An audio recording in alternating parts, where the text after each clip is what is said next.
Hello, everyone, and welcome to the informational meeting for the Apple, Pear, and John A. Woods Sidewalk project.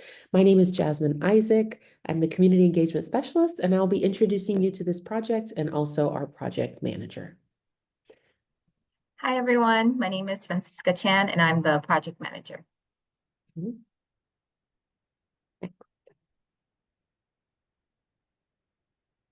So this is our team here. You've already met myself and Fran, but we also have a couple other people that you'll be seeing throughout this project. We have Cyrus Nahidi, which is our transportation engineer, and we'll be working with the Forestry and Natural Resources arborist, Nicholas Jacob.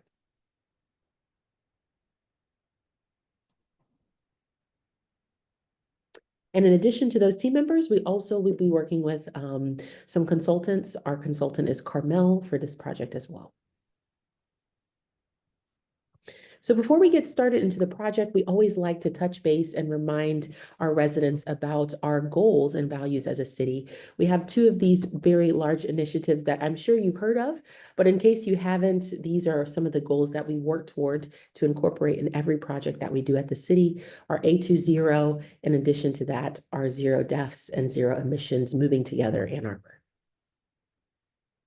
And some of those values, of course, are safety, motility, and accessibility for all. And these are all the things we try to incorporate whenever we get ready to prepare a project, present it to you, and also put it into action.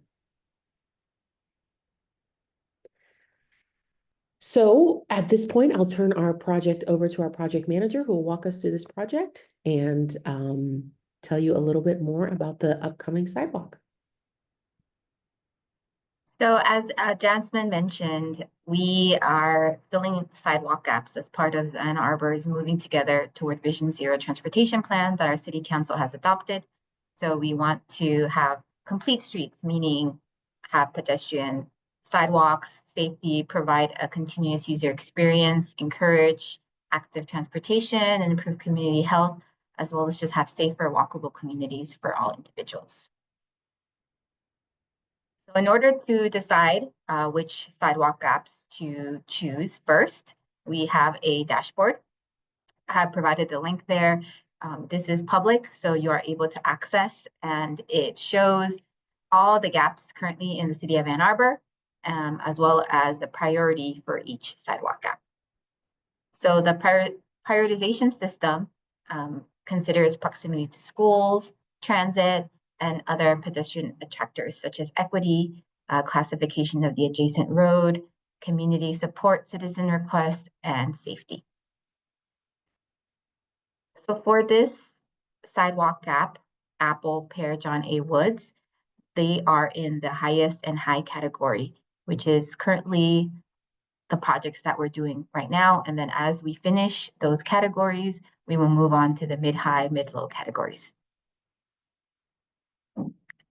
Today, we're going to cover briefly the timeline, just a brief overview of the project, as well as the construction impacts and next steps.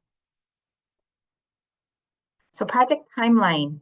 Right now, we finished the land survey data collection. So we do have that available, and we started initial design concepts. We want to engage the public, so we're doing a walk in May.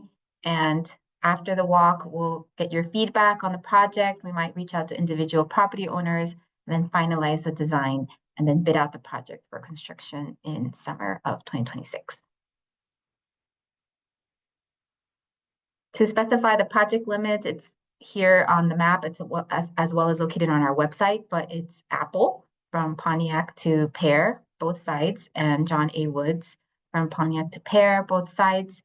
And for Pear, it's from John A. Woods to Traver, but we will only be filling in the sidewalk gap for one side of the street, and we're not sure which side yet. So I did want to just explain what sections of the road are called, as we get this question a lot. So the row is called the right-of-way. So this is property owned by the city. It usually includes the street as well as, 5 to 10 feet from the street to the property line. It really depends on each property, so it's different everywhere. Another important term that you might hear is temporary grading easement. So this is a portion of the property that the city and the contractor may enter during a specified time in order to allow access for, grade changes and sidewalk changes. This is just temporary, and it's to provide, again, access into private property. And then there's also a permanent easement, which is also an agreement between the city and the owner for rights to that property in order to build something. So for example, we often get permanent easements if there is a obstacle such as a tree or a pole where we want to curve the sidewalk around that and preserve the tree. So some design considerations. The standard sidewalk design is 5 feet wide. It's usually located 1 foot from the right-of-way line, again, like that property right-of-way boundary. And then per our standards, we also try to have 3 feet of green belt, like that grass area. Some other design considerations, of course, is what is the width of the right-of-way that we have, and trees, utility conflicts, landscaping, is 3 feet of green belt enough? Do we need more? And, we take all of these considerations into account as we finalize our design. So we also, as part of the design process, reach out to the public, and we really want to hear from you. What are your concerns? And as we finalize the design. Some possible construction impacts is that there probably will be some changes to your drive approach. It might be very minimal. It really depends, again, where that sidewalk is being constructed in relation to the drive approach. If there is changes, the individual property owner will be notified. There also might be trees, landscaping, fences, or yard decorations in the right-of-way that may be removed or disturbed. There's possible on-street parking restrictions during construction. And as all constructions, there's dust and noise during working hours.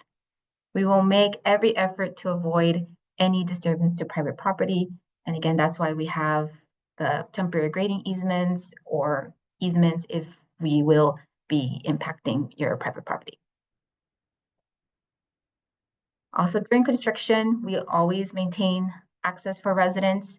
There might be some exceptions where, if we're building the sidewalk right in front of your driveway, you might have to park your car on the street for a few days, but that's only when we're working right in front of your driveway. All other times, you should have access to your driveway and, of course, access to emergency vehicles, mail, trash, recycling, and compost.